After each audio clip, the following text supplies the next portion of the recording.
अस्सलाम वालेकुम। आज हम क्लास 9 की एक्सरसाइज 4.3 करेंगे। ठीक है, 4.3 को करने से पहले क्योंकि हमने सर्च को सिंप्लीफाई करना है तो आपको ये पता होना चाहिए कि सर्च क्या होता है। ठीक है, अगर मैं आपकी बुक की डेफिनेशन लिखूं, ठीक है, वो कहते हैं कि an irrational radical with rational radicand is a surd. ठीक है, वो ये कहते हैं कि एक अगर इरेशनल रेडिकल हो और रैशनल रेडिकेंड हो तो इनका जो दोनों का कॉम्बिनेशन होगा वो सर्ड कहलाएगा। ठीक है, रेडिकल क्या होता है? ये जजर की अलामत या स्क्वायर रूट को हम रेडिकल कहते हैं। इसके अंदर जो वैल्यू होती है, फॉर एग्जांपल मेरे पास ए है तो ये क्या होगा? ये रेडिकेंड होगा। ये आप पहले भी पढ़ चुके हैं थर्ड चैप्टर के अंदर। ठीक है, वो ये कह रहे हैं कि अगर ये जो रेडिकल है हमारे पास ये इरेशनल है और हमारे पास जो रेडिकेंड है ये रैशनल है तो इन दोनों के कॉम्बिनेशन को हम क्या कहेंगे? सर्ड कहेंगे। ठीक है, अगर इसके ऊपर कोई पावर दी गई है तो उसे क्या कहते हैं? ऑर्डर ऑफ सर्ड कहते हैं। क्या कहते हैं? ऑर्डर ऑफ सर्ड या इंडेक्स ऑफ सर्ड। ठीक है, अब आप ये देखें, वो ये कहते हैं कि हमारे पास रैशनल जो है वो रेडिकेंड होना चाहिए, इररेशनल हमारे पास रेडिकल होना चाहिए। जो इन दोनों के कॉम्बिनेशन से आंसर आएगा, जो रिजल्ट आएगा हमारे पास, वो क्या होना चाहिए? वो भी इररेशनल ही होना चाहिए, तभी हमारे पास क्या आएगा? सर्ड कहलाएगा ये। ठीक है, और एक बात ये याद रखिएगा कि all surds are irrational but all the irrational numbers are not surd। ठीक है, जितने सर्ड होते हैं वो सारे irrational होते हैं लेकिन तमाम irrational नंबर सर्ड नहीं होते। फॉर एग्जाम्पल मेरे पास अगर पाई है, ठीक है, ये सर्ड नहीं है। क्यों सर्ड नहीं है? क्योंकि पाई एक इन्फिनाइट नंबर है, इसकी हमारे पास एग्जैक्ट वैल्यू नहीं है। यानी अगर पाई की मैं वैल्यू लिखूं तो अप्रोक्सीमेटली हमारे पास 22/7 आती है। ठीक है, ये एग्जैक्ट वैल्यू नहीं है, यानी 3.14। लेकिन हमें किसका कॉम्बिनेशन कहा है? इरेशनल रेडिकल और रैशनल रेडिकेंड। पाई क्या होती है? पाई इरेशनल नंबर है, सो ये सर्ड नहीं है। ठीक है, क्योंकि पाई जो है वो डेसिमल में हमारे पास इसका आंसर आएगा जो कि सर्ड नहीं है। फॉर एग्जाम्पल अगर ये तो बुक की डेफिनेशन है, अगर मैं आपको अपने अल्फाज में समझाऊं तो सर्ड क्या है? अगर आप किसी भी नंबर को, चाहे वो आपके पास स्क्वायर रूट में हो, चाहे वो आपके पास क्यूब रूट में हो, या कोई भी ऑर्डर ऑफ इंडेक्स हो आपके पास 4, 5, 7, अगर आप उसको इस रूट को या इस रेडिकल को हटाए बगैर सॉल्व नहीं कर सकते तो वो सर्ड है। कैसे? ये मैं आपको करके बताती हूँ। फॉर एग्जाम्पल मेरे पास स्क्वायर रूट 3 है, स्क्वायर रूट के 3 का आंसर क्या आएगा? मैं इसको सिंप्लीफाई नहीं कर सकती, ये स्क्वायर रूट के अंदर ही रहेगा। अगर मैं निकालूंगी तो ये डेसिमल में चला जाएगा, इनफिनाइट नंबर्स में चला जाएगा। तो ये क्या है? ये मेरे पास इसका आंसर यही आएगा। सो कि ये क्या है? सर्ड है। अगर फॉर एग्जाम्पल मेरे पास ऑर्डर बाहर 4 है, अंदर 10 है, ठीक है, अगर मैं इसको फैक्टराइज करती हूँ 2 मल्टीप्लाई बाय 5, यानी 5 मल्टीप्लाई बाय 2 10 होगा, 2 5 द 10 होगा या 5 2 द 10 होगा। अगर मैं इसको एक्सपोनेंशियल फॉर्म के अंदर ले भी आती हूँ 1/4 बाहर लिख दे तब भी ये यही वैल्यू रहेगी। ये स्क्वायर रूट के अंदर यानी जो भी रूट मुझे दिया गया है वो उसके अंदर ही रहेगा। सो क्या है? मैं इसको सिंप्लीफाई नहीं कर सकती, तो ये क्या है? ये सर्ड है। ठीक है, और एक बात कि सर्ड्स के 2 रूल होते हैं। आज जो क्वेश्चन हम करने जा रहे हैं उनमें आप मल्टीप्लाई करना सीखेंगे सर्ड्स को और डिवाइड करना सीखेंगे। ठीक है, सर्ड्स के 2 रूल होते हैं। फॉर एग्जाम्पल मल्टीप्लाई का रूल ये होता है कि मेरे पास एक नंबर है n, a और n, इंडेक्स का n है और b है। ठीक है, इसको मैं कैसे लिख सकती हूँ, इसको मैं एक ही रूट के अंदर लिख सकती हूँ, ए बी और बाहर इंडेक्स एन। ठीक है, ये फर्स्ट रूल है मल्टीप्लीकेशन ऑफ सर्ट्स का। अगर आपने डिवीजन करनी है, फॉर एग्जाम्पल आपके पास N A divided by N square root B है, तो आप इसको कैसे लिख सकते हैं, आप इसको एक ही रूट के अंदर भी लिख सकते हैं, ए ओवर बी। ये सर्ट्स को डिवाइड करने का रूल है। ठीक है, अब हम अपनी एक्सरसाइज को स्टार्ट करते हैं। फर्स्ट क्वेश्चन में वो कह रहे हैं कि जो आपको सर्ट्स दिए गए हैं इनको सिंपलेस्ट फॉर्म में लेकर आए। ठीक है, क्योंकि इसको सिंपल फॉर्म में लाना है तो हमारे पास जो क्वेश्चन नंबर 1 का पार्ट 1 है वो क्या है, हमारे पास स्क्वायर रूट 180, यानी रेडिकल के अंदर हमें उन्हें 180 दिया है। इसको सॉल्व करने के लिए हमें 180 को फैक्टराइज करना होगा। ठीक है, 180, ठीक है, कैसे होगा, 2 9 दा 0, 2 45 सा, ठीक है, 3 1 दा 3, 3 5 दा 15, 3 5 सा 15 एंड 5 1 दा 5। ठीक है, इसको मैंने फैक्टराइज कर लिया। ठीक है, अब देखें 2 multiply by 2, 3 multiply by 3 multiply by 5, 2 multiply by 2 multiply by 3 multiply by 3 multiply by 5। ठीक है, क्योंकि बाहर स्क्वायर रूट है, आपको पता है स्क्वायर रूट की वैल्यू क्या होती है, 1/2। ठीक है, तो मेरे पास क्या आएगा, क्योंकि 2/2 है तो इसको मैं 2 की पावर 2 भी तो लिख सकती हूँ, 3/3 है, 3 की पावर 2, क्योंकि 5 एक ही है तो 5 यही रहेगा। ठीक है, अगर मैं इसको एक्सपोनेंशियल फॉर्म में ले आऊं, 2 की पावर 2, 3 की पावर 2, 5, ठीक है, बाहर क्या आएगी वैल्यू, 1/2।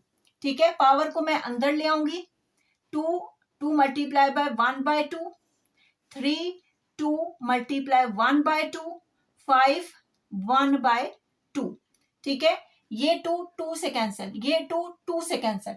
अब ये समझिए कि ये इसका स्क्वायर रूट खत्म हो गया, 2 1/2 से कैंसिल हुआ तो 2 स्क्वायर रूट के बाहर, 3 के ऊपर 2 था, 1/2 से कैंसिल हुआ तो स्क्वायर रूट से बाहर, 5 के ऊपर 1/2 है, ये स्क्वायर रूट के अंदर ही रहेगा क्योंकि इसको कट करने के लिए हमारे पास कोई पावर मौजूद नहीं है।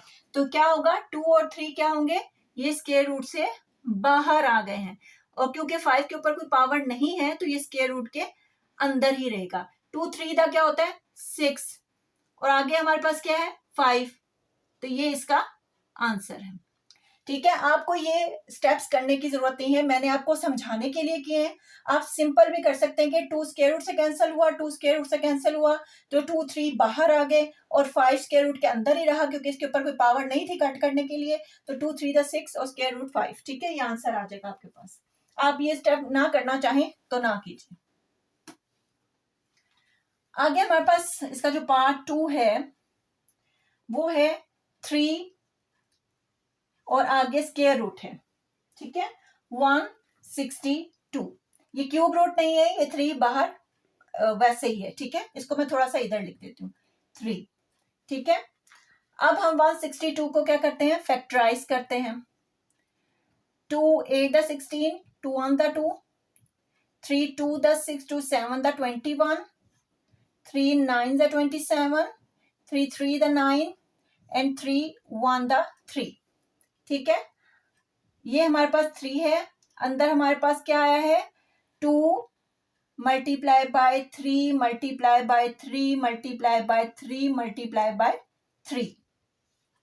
ठीक है, अब हमने क्योंकि इसको स्क्वायर रूट से बाहर लाना है तो हम इनकी पावर, क्योंकि 3 हमारे पास 2 है तो हम इनकी पावर्स बना देते हैं। ठीक है, 2 मल्टीप्लाई 3 की पावर 2 मल्टीप्लाई बाय 3 की पावर 2।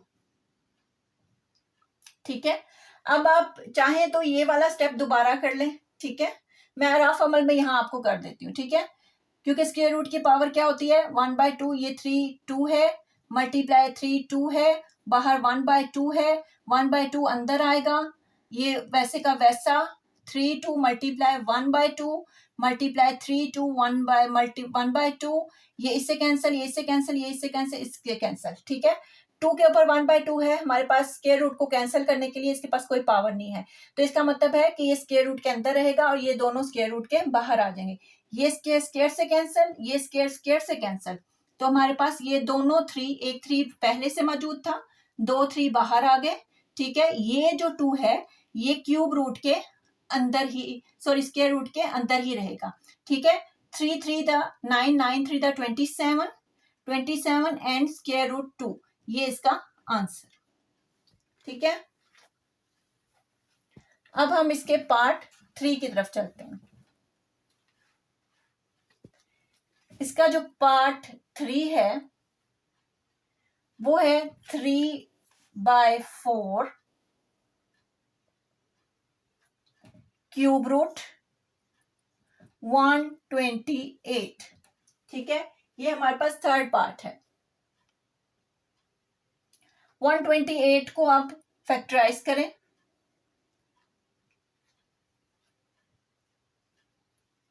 ठीक है, तो आपके पास 2 6 the 12, 2 4 the 8, 2 3 the 6, 2 2 the 4, 2 16 the 2 8 the 2 4 the 2 2 the 2 1 the. अब देखिए 1 2 3 4 5 6 7, 7 2 है हमारे पास। ठीक है, 3/4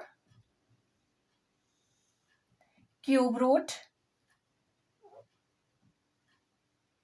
2 multiply 2 multiply by 2 multiply by 2 multiply by 2, 1 2 3 4 5 multiply by 2 multiply by 2।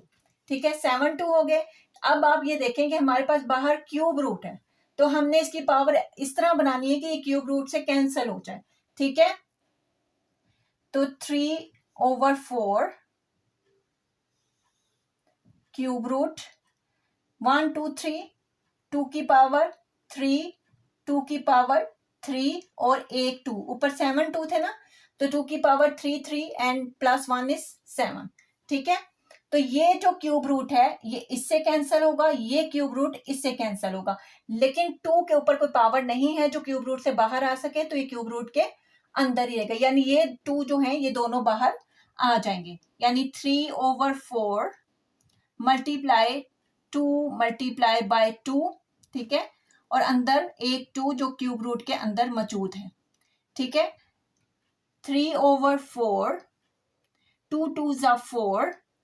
ठीक है, क्यूब रूट एंड 2, ये 4 से कैंसिल, तो हमारे पास यहाँ क्या बचा 3 और क्यूब रूट 2, ये इसका आंसर।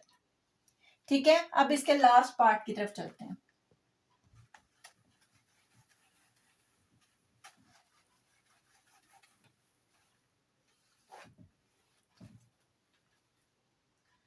पार्ट नंबर 4 है हमारे पास। हमारे पास जो इंडेक्स दिया है यानी ऑर्डर जो दिया हुआ है सर्ट का वो 5 है। 96, x की 6, y 7 और z 8। ठीक है, 96 को फैक्टराइज करें,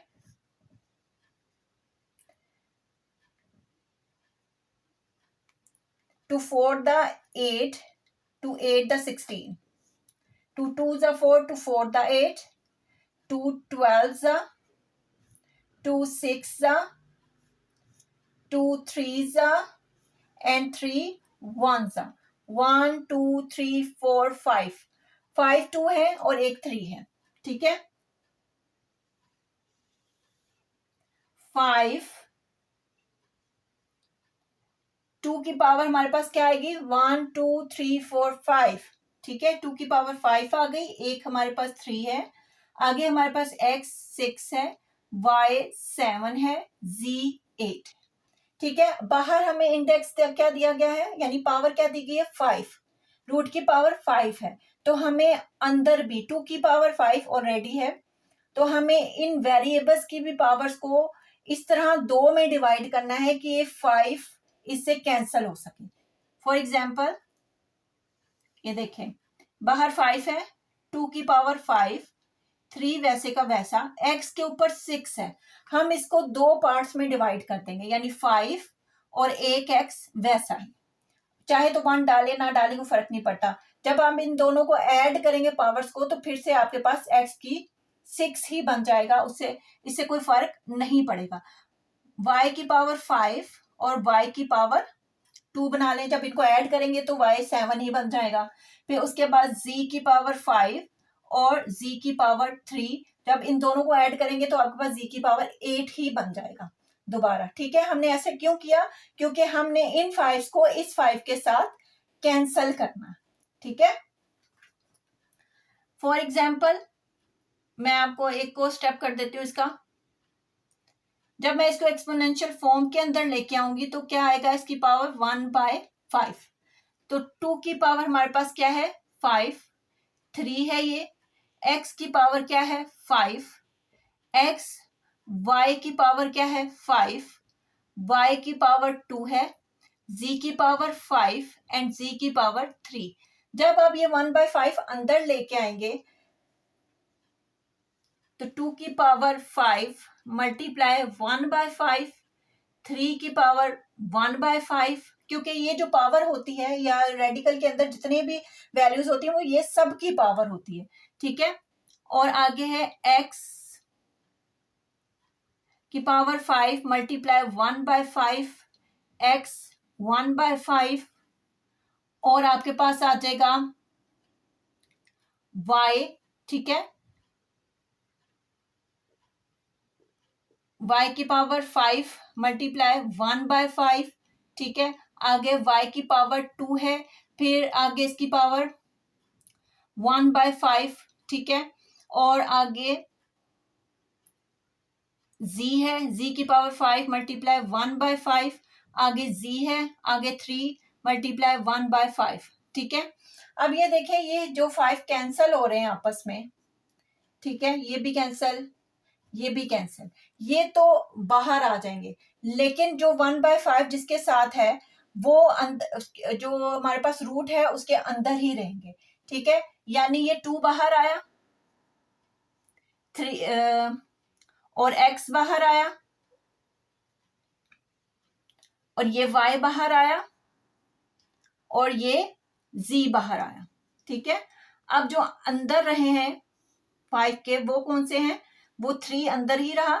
ठीक है, और y x अंदर रहा, y की पावर 2 और z की पावर 3 ये अंदर ही रहा। तो ये इसका आंसर है। चाहे तो आप ये स्टेप ना करें, आप डायरेक्ट भी कर सकते हैं। ठीक है, अब हम इसके क्वेश्चन नंबर 2 की तरफ चलते हैं।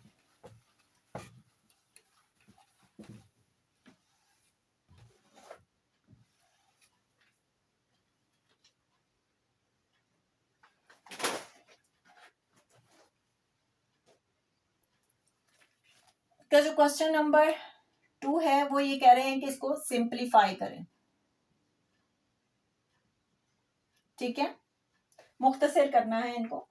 तो हमारे पास जो फर्स्ट है, क्योंकि ये डिवीजन में दिए गए हैं, तो ये हमारे पास आएगा 18 over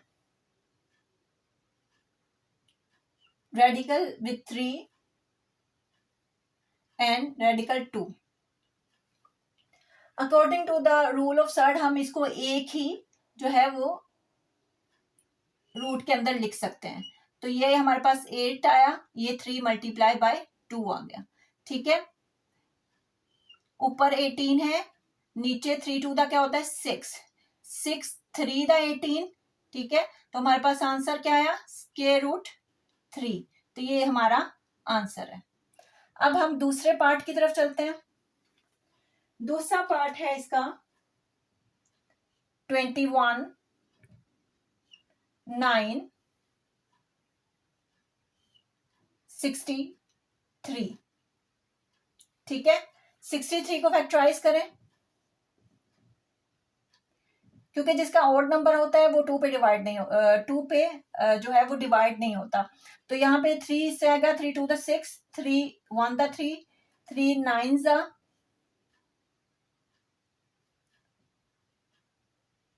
3 7 the sorry 3 7 the end 7 1 the 7। ठीक है, तो पहले तो हम इसको एक ही रूट में कर लेते हैं, ठीक है। 21 मल्टीप्लाई बाय 9 और नीचे हमारे पास 63 है, ठीक है। उसके बाद हम जो फैक्टराइज किया है हम वो लिख लेते हैं, ठीक है। क्या है 3 मल्टीप्लाई बाय 3 मल्टीप्लाई बाय 7, ठीक है। 21 मल्टीप्लाई बाय 9 ओवर 3 और 3 7 का क्या होता है 21, ठीक है। 21 से कैंसिल, 3 3 जा 9, तो हमारे पास आंसर क्या आएगा स्क्वायर रूट 3, ये इसका आंसर है। चाहे 3 3 9 करके 9 9 से कैंसिल कर दीजिए, 7 3 21 कर दीजिए, तब भी आ जाएगा आंसर, आंसर तो सेम ही आएगा। अब हम इसके पार्ट 3 की तरफ चलते हैं। पार्ट 3 है इसका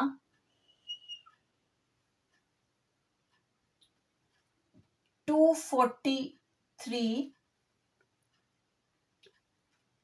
पावर 5 है, x5 y10 z15, ठीक है। 243 को आप पहले फैक्टराइज कर लें प्राइम फैक्टराइजेशन के जरिए, ठीक है। तो 3 8 the 24, 3 1 the 3, 3 2 the 6, 3 7 the 21, 3 9 the 27, 3 3 the 9, 3 1 the 3, 1 2 3 4 5।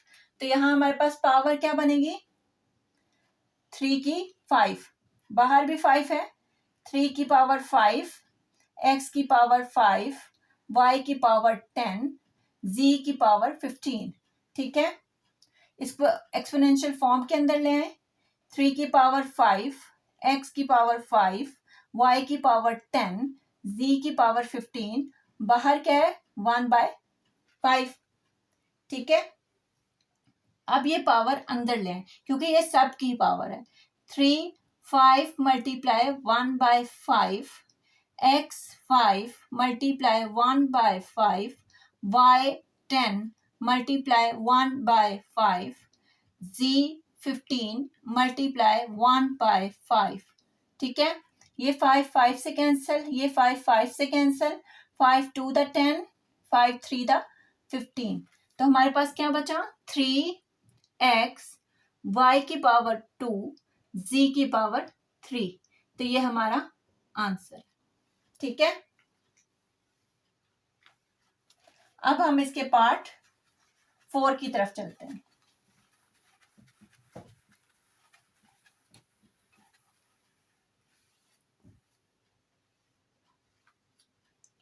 जो पार्ट 4 है हमारे पास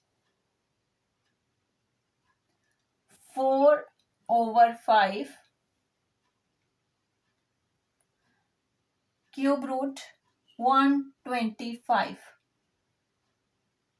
4/5, ठीक है।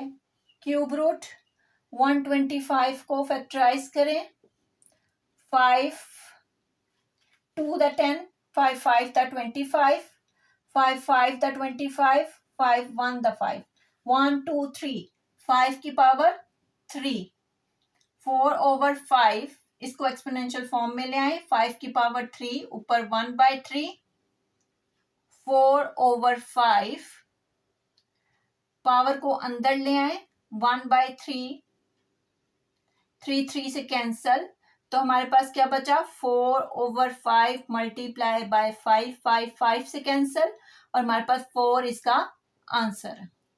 इसके लास्ट पार्ट की तरफ चलते हैं। इसका जो लास्ट पार्ट है वो है square root 21 multiply square root 7 multiply by square root 3, ठीक है। According to the rule of multiplication of surd हम इसको एक ही स्क्वायर रूट के अंदर ले आते हैं। 21 multiply by 7 multiply bye 3, 21 multiply by 7 3 का क्या होता है 21 नहीं होता है, ठीक है। और बाहर स्क्वायर रूट है और 21 की पावर 2 दफा है तो हम इसकी पावर 2 लिख सकते हैं, ठीक है। एक्सपोनेंशियल फॉर्म के अंदर ले आए, 21 पावर 2 स्क्वायर रूट की पावर 1/2, ठीक है। अब पावर को अंदर ले आए, 21 2 मल्टीप्लाई 1/2, 2 से कैंसल, तो हमारे पास जो आंसर आएगा वो आएगा 21 आंसर है इसका, ठीक है। आई होप आपको मेरी वीडियो अच्छी लगी होगी। अगर अच्छी लगी है तो please like share and subscribe and thank you.